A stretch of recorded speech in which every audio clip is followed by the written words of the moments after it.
एक बार फिर मणिपुर हिंसा की आग में झुलसता दिखाई दे रहा है। पिछले 3 वर्षों से यह राज्य जातीय संघर्ष, विस्थापन और अविश्वास से जूझ रहा है। लेकिन इस बार चर्चा मेती कुकी संघर्ष की नहीं, बल्कि नागा और कुकी समुदायों के बीच बढ़ते तनाव की है। नमस्कार, मैं हूं सोनिया और आप देख रहे हैं बैठक। मणिपुर के केमजोंग डिस्ट्रिक्ट से सामने आई तस्वीरों ने पूरे नॉर्थ ईस्ट को चिंता में डाल दिया है। कई गांवों में आग लगाई गई, 20 से अधिक घर जलकर राख हो गए और कई परिवारों को अपने घर छोड़ने पड़े। सबसे अहम बात यह है कि दोनों समुदाय एक दूसरे पर हमले का आरोप लगा रहे हैं, जबकि सुरक्षा एजेंसियों का कहना है कि जांच अभी जारी है और किसी भी पक्ष की जिम्मेदारी आधिकारिक रूप से तय नहीं की गई है।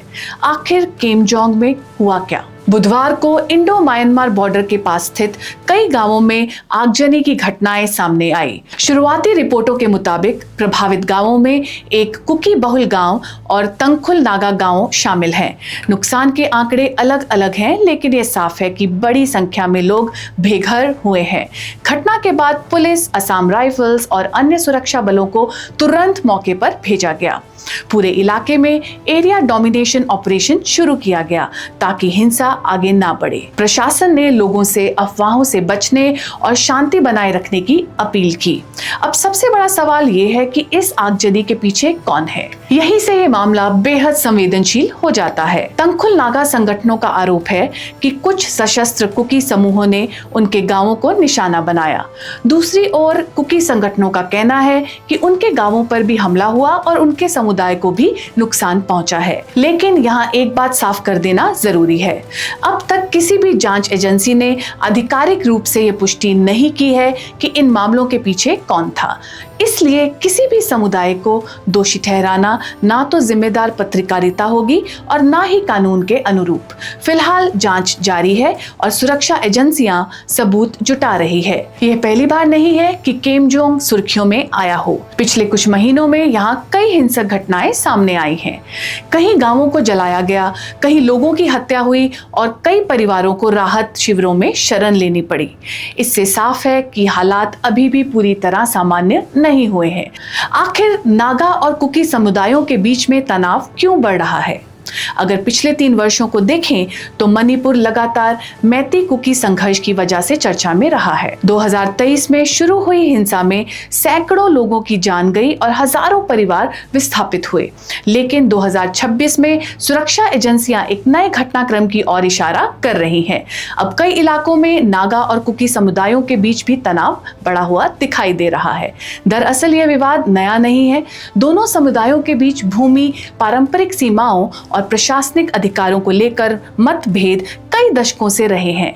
1990 के दशक में भी दोनों समुदायों के बीच बड़े पैमाने पर हिंसा हुई थी। बाद में हालात सामान्य हुए, लेकिन कई विवाद अभी भी पूरी तरह से खत्म नहीं हुए हैं।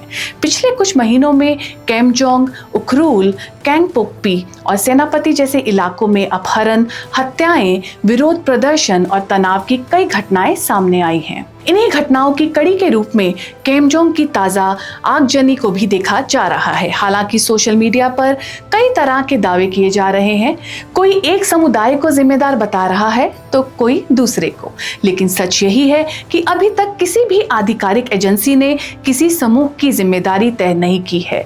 इसलिए किसी भी वायरल पोस्ट या अपुष्ट दावे पर भरोसा करना उचित नहीं होगा। इस पूरे मामले का एक और महत्वपूर्ण पहलू है इंडिया म्यांमार बॉर्डर।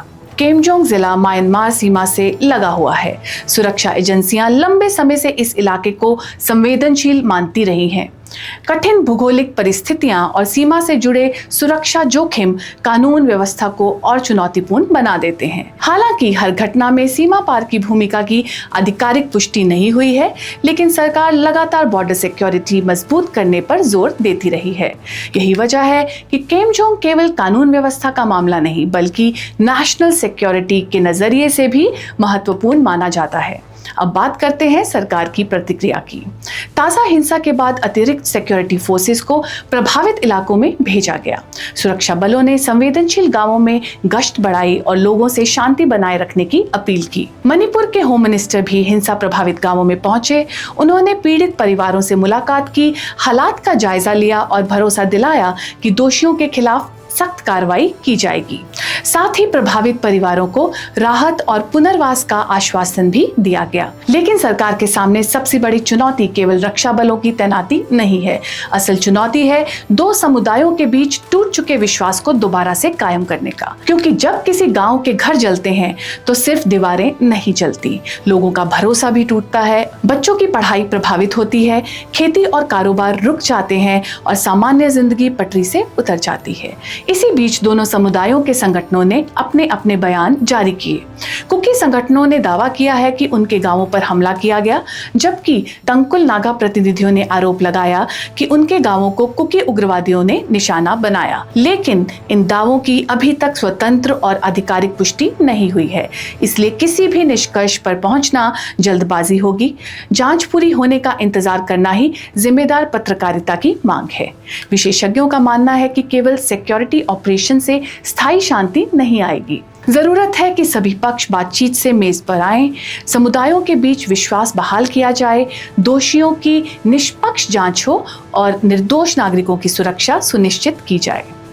अगर ऐसा नहीं हुआ तो हर नई घटना पुराने घावों को और गहरा कर सकती है। आज मणिपुर को सबसे ज्यादा जरूरत किसी एक समुदाय की जीत की नहीं बल्कि शांति की है। क्योंकि जब किसी गांव में आग लगती है तो वो ये नहीं देखती कि घर किस समुदाय का है, सबसे पहले जलते हैं आम लोगों के सपने, उनका भविष्य और उनकी रोजमर्रा की जिंदगी। तो आज की पूरी तस्वीर कुछ ऐसी है। केमजोंग डिस्ट्रिक्ट के कई गांवों में आगजनी हुई, 20 से अधिक घर जल गए।